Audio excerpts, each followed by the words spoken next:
Hello, everybody. My name's Nurse Jessica Seitz. Just wanted to start off by saying I'm a lot like Sarah and that I don't prepare speeches. So bear with me. I just usually just kind of speak off the cuff and kind of go with what I feel. So I wanted to say first to everybody, Happy Nurses Week. But is it really a Happy Nurses Week? I think a lot of us all feel that same feeling. I think when things are fixed, I'd like for it to be called Happy We Finally Fixed It Week. Like that's the kind of Nurses Week that I want to hear happen, because there's nothing happy going on right now on a day-to-day. The places that actually staff the units appropriately and do what they're supposed to do are very, very few and far between, and I mean very few. Occasionally you'll hear about the one good ones, but they're not out there, and we need more of that. I always joke with my lovely co-host here, Nurse Erica, when I travel, because it seems like anytime I travel, I get stuck at the Charlotte airport. And if anybody knows about the Charlotte airport, I don't know if anybody's ever been there, but the way I describe it is it's consistently busy, uncomfortable, chaotic, and I dread it. And as I sat in the Charlotte airport, I thought to myself, why does this sound like nursing day to day? Because sadly, when you go on for your shift, you know it's going to be busy, you know it's going to be chaotic, and you know it's going to be uncomfortable, and you dread it. And that's not the way that nursing should be. I tend to speak a lot about the good old days, and I know that ages me. But there was days in nursing that it wasn't what it is now. There were days, and maybe some of you can remember those days when, yes, it was hard, and yes, it was busy, and yes, days we were short-staffed, but everybody had each other's backs. You could go to your manager without a fear of repercussions. You could talk to your manager about a stressful situation going on in your family, or that you were late that day because of some unforeseen circumstances, and people were there for you. You didn't have fear. You didn't have fear of speaking. You didn't have fear of speaking out. And I don't know what has happened or where we got lost along the way. We are very, very lost, and it makes me sad. God, I'm an emotional person, and I apologize. I left bedside nursing a couple years ago, and it was a hard decision for me. I loved it. I loved everything about it. I loved working bedside. I'm a labor and delivery nurse. I love bringing babies into this world.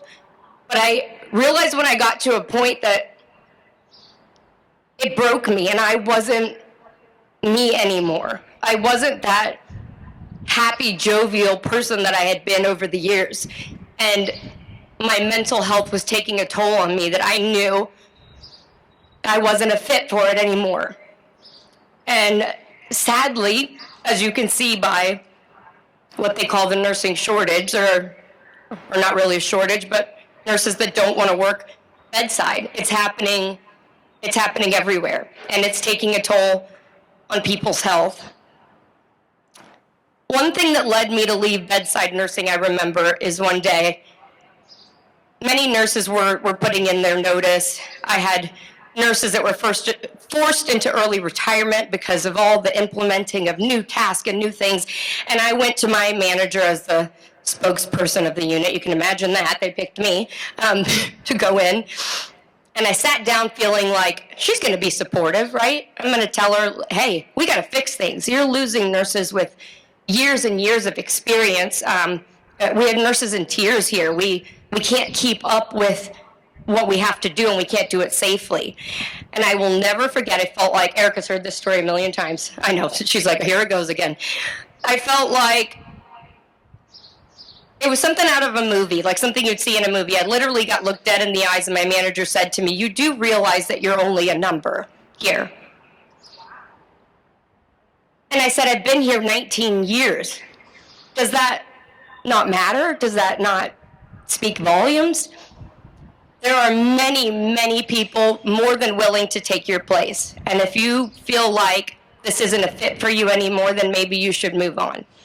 And I knew that day this wasn't going to change. This wasn't going to get better, and I felt defeated and I had lost the fight. So I joined social media and started progressing that way, and this is my way to do something that I still feel we're always a nurse, whether we're bedside or we're not bedside.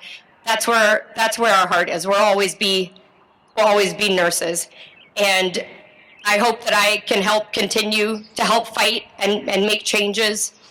I truly resonate with Tristan's story and Tristan's letter, every word of it, and I think everybody here does too. Every word that was in that letter, you felt like she was speaking about you. Everything. There was not one thing in there that I have not felt year after year.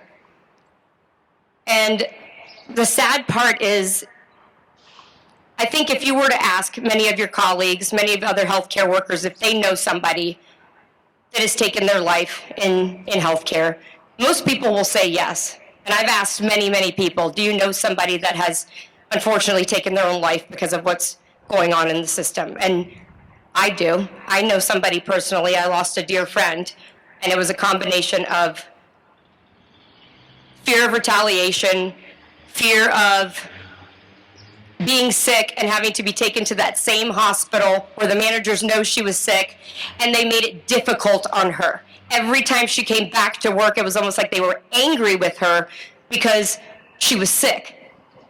And they would give her the harder assignments, and they would make things worse on her.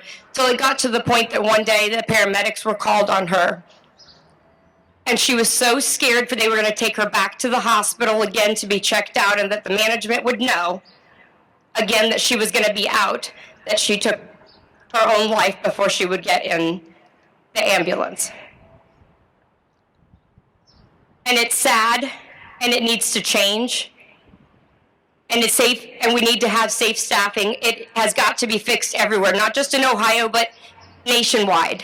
And I would like, before I wrap this up, so this is in part dedication to my dear friend Trista that I miss very dearly, and their names are very similar, coincidentally.